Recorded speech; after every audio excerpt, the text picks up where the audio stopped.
ఇల్లు ఇల్లాలు పిల్లలు సీరియల్ నేటి ఎపిసోడ్ ఉందయ్యా సామి, మామూలుగా లేదు. ఒక్కో సీను అమ్మ బాబోయ్ అనిపించినట్టుగానే ఉంది. ముఖ్యంగా ప్రేమ పాట పాడితే మూగమ్మాయి పరిగెత్తుకొచ్చే సీన్ అయితే బుర్ర పాడే. ఇక నర్మదైతే ఏకంగా కలెక్టర్నే రంగంలోకి దింపింది. ఆ వివరాలతో నేటి ఎపిసోడ్ లో ఏమైందో చూద్దాం. రామరాజు చొక్కాని ప్రేమ ఫ్యామిలీ వాళ్లు ఒక్కసారి చింపితే ఈ శ్రీవల్లి మాత్రం రోజూ చింపుతూనే ఉంది. ఆ మాటని పదే పదే గుర్తు చేస్తూ చిచ్చు రగిలిస్తూనే ఉంది.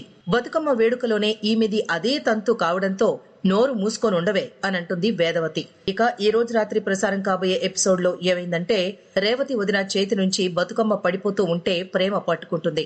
అమ్మవారికి బతుకమ్మను తన చేతుల మీదుగానే సమర్పించింది అని అంటుంది వేదవతి. దాంతో రామరాజు బుజ్జమ్మ అని అరుస్తూ, నీ కోడళ్లను వెనకేసుకురాకు, నేను మొదటి నుంచి చెప్తూనే ఉన్నాను. ఆ ఇద్దరు కోడళ్ల వల్ల నేను మాటలు అనిపించుకోవడం తలదించుకోవడం తప్ప వాళ్ల వల్ల నాకు మనశ్శాంతి లేకుండా పోయింది. నా పరువు తీస్తున్నారు వాళ్ళిద్దరు. ఒక్క వల్లినే నా పరువు నిలబెట్టేది. వాళ్ళిద్దరూ నా పరువుని పాత్ర వేసేవాళ్లే. కేవలం వల్లి మాత్రమే నన్ను గర్వంగా తలెత్తుకుని చేసే కోడలు అని అంటాడు రామరాజు. ఆ మాటలతో శ్రీవల్లి రెక్కలు కట్టుకుని తెగ విహరించేస్తుంది ఆనందంతో.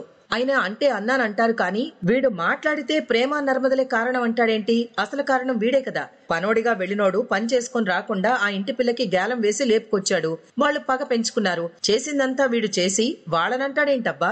అసలు రామరాజు వేదవతిని ప్రేమించి పెళ్లి చేసుకుని రాకుండా ఉండుంటే ఈ రోజు అతని చొక్కా చిరిగేది కాదు సుమి. ఇక శ్రీవల్లి అయితే, ఇది కదా మనకు అసలైన పండుగ, వాళ్ళిద్దరినీ పరువు తగలెట్టే కోడళ్ళని అన్నారు, కేవలం నన్ను మాత్రమే పరువు నిలబెట్టే కోడలని అన్నారు. ఇది చాలు మనకి ప్రేమ నర్మదలపై చెలరేగిపోవడానికి అని సంబరపడిపోతుంది. ఇక వేదవతి నర్మదా ప్రేమలను దగ్గరికి తీసుకుని, మీ మామయ్య అన్న మాటల్ని పట్టించుకోకండే అని అంటుంది. దాంతో నర్మద, పర్లేదు అలవాటైపోయిందిలే అత్తయ్య అని అంటుంది బాధగా. ఇక గుడి దగ్గర భాగ్యం ఇడ్లీగాడు బజ్జీలు అమ్ముకుంటూ ఉంటారు. అది చూసి తిరుపతి, వీళ్ళనెక్కడో చూసినట్టుందే అంటూ వాళ్ల దగ్గరకు వచ్చి ఆటాడుకుంటాడు. బావా బావా ఇట్రా బావా అంటూ రామరాజుని పిలుస్తాడు తిరుపతి. రామరాజు వాళ్ళని చూసి షాక్ అయిపోతాడు. ఏంటి బావగారు మీరు, ఏంటిలా అని అంటాడు. దాంతో భాగ్యం, అంటే ఏదో ఒక పని చేసుకుని బతకాలి కదా అన్నయ్య గారు, మోసం చేసి మాయ చేసి బ్రతకడం మా రక్తంలో లేదండి అని అంటుంది. ఆయ్ నిజమేనండి బావగారు, మొన్న రక్త పరీక్షలు చేయిస్తే అదే తేలిందండి అని అంటాడు ఇడ్లీగాడు. ఇంతలో ఆ ఊరి పెద్ద బజ్జీలు తింటూ, రామరాజు గారు మీరు భలే అదృష్టవంతులండి. మీ వియ్యంకులది బజ్జీల వ్యాపారం కాబట్టి ఎప్పుడు కావాలంటే అప్పుడు ఫ్రీగా తినొచ్చు. బజ్జీలు భలే వేశారు, మీరు తినండి అని అంటాడు. దాంతో రామరాజుకి మొహం కొట్టేసినట్టు అయిపోతుంది. సైలెంట్ గా అక్కడి నుంచి వెళ్లిపోతాడు. అటు అమూల్య విశ్వల మధ్య బ్రోకర్ల మారిన శ్రీవల్లి అమూల్యను ఒంటరిగా తీసుకొచ్చి విశ్వ ఉన్న చోట వదిలిపెడుతుంది. అతనికి సైగ చేసి చూసుకో అని చెప్తుంది. ఇక అమూల్య ఒంటరిగా దొరకడంతో విశ్వ ఆమె దగ్గరకొచ్చి మాట్లాడే ప్రయత్నం చేస్తాడు. లవ్ సింబల్ పట్టుకుని వచ్చి, హాయ్ అమూల్య అని పలకరిస్తాడు. ఎవడ్రా నువ్వు, పోరా పక్కకి అని అంటుంది. అంత కోపం ఎందుకు అమూల్య, నన్నెందుకు అసహించుకుంటున్నావు? నేను నీ బావనే, నువ్వు నా మరదలివి, నువ్వు నాతో ఫ్రెండ్లీగా ఉండొచ్చు. పద నీకు పండగ గిఫ్ట్ గా గాజులు కొనిస్తా అని అంటాడు విశ్వక్ అమూల్య చేయి పట్టుకుని. అది చూసి కామాక్షి పరుగు పరుగునొచ్చి, రే తాడి చెట్టు వదలరా చెయ్యి, నా చెల్లి చేతుల్నే పట్టుకుంటావా అని అంటుంది. చెయ్యి పట్టుకోవడమే కాదక్క, వీడు నాకు గాజులు కొనిస్తా పక్కకి రా అంటున్నాడు, ఇదంతా కావాలని చేస్తున్నాడు అని అంటుంది అమూల్య. రే పిడతమొహోడా, నా చెల్లి చేతికి గాజులు వేద్దామనా? ఎగ్గిరి కొట్టారంటే తాడి చెట్టువి కాస్త మిరప చెట్టు అయిపోతావు. అయినా నేను నిన్ను కొట్టడం కాదురా, మా ఆయనతో కొట్టిస్తా అని అతన్ని లాక్కొస్తుంది. పెద్ద పహిల్వాన్ అని కామాక్షి బిల్డప్ కొడుతుంది కానీ వాడేమో భయంతో హడిలిపోతాడు. వాడు ఆంబోతులా ఉన్నాడు, వాడిని నేను కొట్టడమేంటే, తేడాలొస్తే చంపేస్తాడు అని అంటాడు.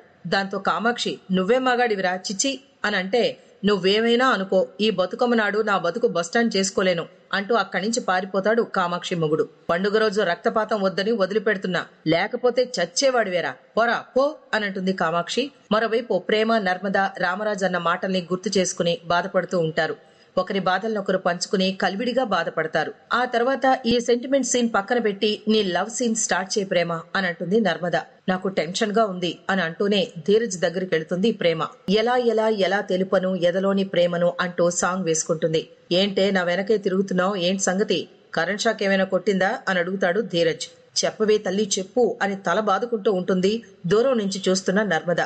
దాంతో ప్రేమ, నీకో విషయం చెప్పాలి, నా కాళ్లు కుదురుగా ఉండడం లేదు, చాలా టెన్షన్ గా అనిపిస్తోంది. ఆడపిల్లలు ఎంత రఫ్ గా ఉన్నా సరే ఒక్క విషయంలో మాత్రం చాలా సిగ్గుగా ఉంటుంది అంటూ కాలి వేలుతో నేలకు బొక్క పెట్టేస్తూ ఉంటుంది ప్రేమ. అది చూసిన ధీరజ్, ఏంటే నేల బొక్క పెట్టేస్తున్నావు, ముందు నువ్వు ఆ డాన్స్ ఆపేసి సిగ్గు మొగ్గలేయడానికి కారణం ఏంటో చెప్పు అని అడుగుతాడు ధీరజ్. అప్పుడు ఊపిరి గట్టిగా పీల్చుకుంటూ ప్రేమ ఇస్తుందయ్యా ఎక్స్ప్రెషన్స్. దీనమ్మా జీవితం మామూలుగా ఉండదు, రియల్ గా కూడా అంత ఫీల్ అవ్వరేమో అన్నట్టుగా జీవించేసింది ప్రేమ. చెప్పవే చెప్పు అని ధీరజ్ అంటే, నేను నేను నిన్ను నిన్ను అని సాగదీస్తూ ఉంటే భక్తులందరికీ ముఖ్య గమనిక అంటూ అనౌన్స్మెంట్ వస్తుంది. దెబ్బకి చెప్పకుండా ఆగిపోతుంది ప్రేమ. 5 ఏళ్ల పాప తప్పిపోయింది, తనకి మాటలు రావు, తల్లిదండ్రుల పేర్లు చెప్పలేదు. ఆ పాప కోసం పేరెంట్స్ టెన్షన్ పడుతున్నారు. ఆ పాపని అప్పగించాల్సిందిగా కోరుతున్నాము అని అనౌన్స్మెంట్ వినిపిస్తుంది. దాంతో ప్రేమ లవ్ ప్రపోజ్ చేయడం మానేసి పరుగు పరుగున మైక్ దగ్గరికి వెళుతుంది. ఎక్కడి వాళ్ళక్కడ ఉండండి, పాప తప్పిపోయింది.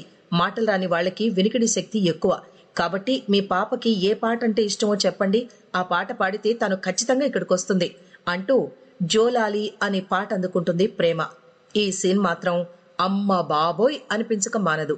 పాట పాడితే పరుగు పెట్టుకుని రావడం ఏంటో, పోనీ పిల్లవాళ్ళ అమ్మ పాడిందంటే వస్తుందనుకోవచ్చు, ప్రేమ పాడితే పరిగెత్తుకు రావడం ఏంటో కానీ బుర్రపాడంతే. ఇక ప్రేమ పాట పాడితే ధీరజ్ ఆ పాప దగ్గరికెళ్లి మూగ పాపను ఎత్తుకొని వస్తాడు. నా బిడ్డ వచ్చిందంటే నీ పాట వల్లే, చాలా తెలివిగా ఆలోచించి మా పాప మా దగ్గరకు వచ్చేట్టు చేశావు, మాకు కడుపు కోతని దూరం చేశావు, నువ్వు నీ భర్త పిల్ల పాపలతో సంతోషంగా ఉండాలమ్మా అని ధీరజ్ ని ప్రేమని దీవిస్తారు. ఇంతలో గుడికి కలెక్టర్ వస్తారు. అతని పలకరించడానికి రామరాజు ముందుకు వెళితే పక్కకి నెట్టేస్తారు. ఇక అదే కలెక్టర్ నర్మదని చూసి, నువ్వు బెస్ట్ ఎంప్లాయ్ అవార్డు తీసుకున్నావు కదా, ఇలాగే పనిచేయాలి అని అభినందిస్తారు. అప్పుడు నర్మద రామరాజుని కలెక్టర్ కి పరిచయం చేస్తుంది. ఆ ముచ్చట రేపటి ఎపిసోడ్ లో చూద్దాం.